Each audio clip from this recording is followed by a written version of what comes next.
Thanks, everybody, for joining us on This Week in America. We're talking amusement parks, not just any amusement park, but voted by Amusement Park Today magazine the best amusement park in the world, and currently home to more rides and roller coasters than any other park in the world. Robin Innes is our guest from Cedar Point, Director of Public Relations. Robin, welcome to This Week in America. Thank you very much, Rick. Always good to talk to you. Robin has been there for 29 years, so he not only bought a pass for the day, he bought a pass for, 3 decades, it seems like there.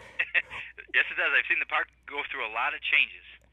Yeah, it just from, the basic roller coasters. And let's talk about that, because I don't know if you have to bring in somebody from NASA each year to come up with new ideas for roller coasters. The new one this year, the 17th roller coaster at Cedar Point, is the Maverick, and this thing is just absolutely incredible. I don't know who dreams of these things. You would almost have to have an out-of-body experience to come up with designing this.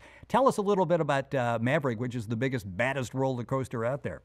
Well, Maverick is our 17th roller coaster. In fact, with 17 roller coasters, Cedar Point has more roller coasters than any park in the world, something we're very proud of.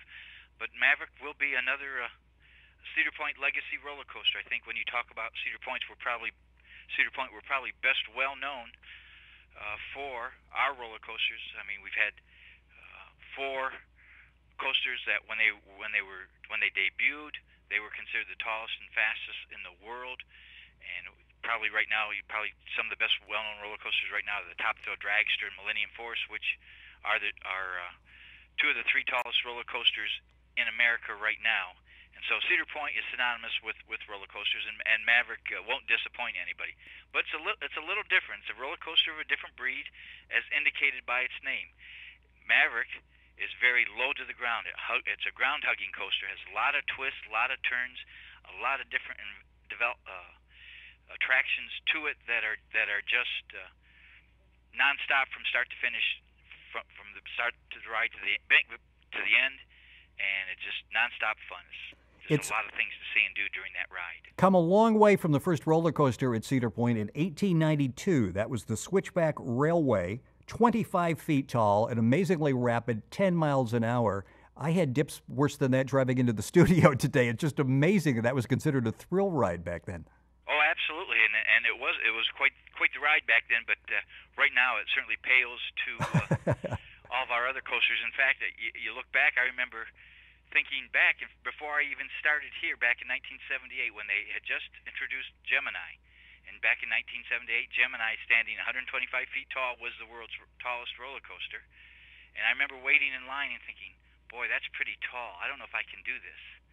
But I rode it, and I loved it. And now the rides like Top Thrill Dragster and Millennium Force and Magnum just dwarf over Gemini. So things have changed, but it just added to the thrills. And for me, I love them. Just take me higher, take me faster. This is Robin Innes on This Week in America. Robin is Director of Public Relations at Cedar Point. His website is cedarpoint.com. Ours is thisweekinamerica.us. Let's talk a little bit about something that comes up from time to time, and that's safety aspects at amusement parks around the country. Impeccable record at Cedar Point. What all happens every day to make sure all those rides are in tip-top shape and people are just going to come out and it's going to be a very pleasant day?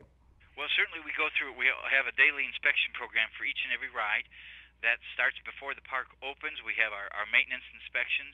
In fact, they start really as soon as the park closes the night before, because at that point you take all the trains or all the vehicles are moved inside under the light where you can do your inspections. Then you're looking for seat belts, you're looking at hinges, hitches, wheels, things like that, padding on the coaster themselves. And so you're doing all you might say your train inspections at night. When it gets lighter in the morning, now you're starting to inspect the track itself. You're looking at the track, looking at the brakes, and then finally our operations people will do some test runs before the ride opens to the public. And everything has to be in great shape and pass all these inspections before we open to the public. But I think the key to our success to the summer is that we have a year-round great preventive maintenance program. So during the summer or during the winter, as soon as the park closes, we start overhauling all the ride vehicles. We have approximately probably more than 2,500 ride vehicles. If you look at roller coaster cars, Ferris wheel cabins, things like that. We look at all that, and we completely overhaul them. We inspect the tracks. We do non-destructive testing on our tracks, so we look at everything, make sure everything is ready.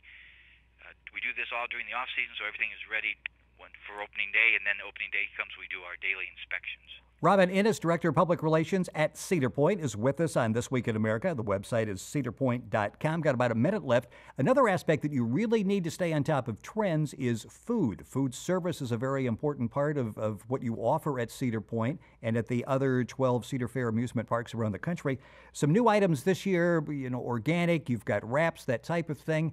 That has to be a whole job unto itself, is to see what people want, so you feed them food they're going to not only enjoy, but healthful for them as well when they're at the park. Absolutely, and you find, we'll have 3 million guests this year, and everybody likes something a little different. So you try to make sure nobody goes home hungry. So you have a wide variety of things. Certainly, you're always going to offer your perennial favorites, your French fries, your tacos, things like that. But this year, we're finding, yes, as in recently, trends have been changing where people want healthier food. They want yogurt. They want fruit. So we've been trying to add to our menu and provide a lot of different items so that everybody has something that they can enjoy at the park. I can safely say, and all the times leaving Cedar Point, I never left hungry. And on the way home, we used to have the saltwater taffy, so you have to do that when you're visiting there as well. Robin Innes has been our guest on This Week in America, Director of Public Relations at Cedar Point. His website is cedarpoint.com. Thanks, Robin, for being with us, and thanks for listening, everybody, to This Week in America.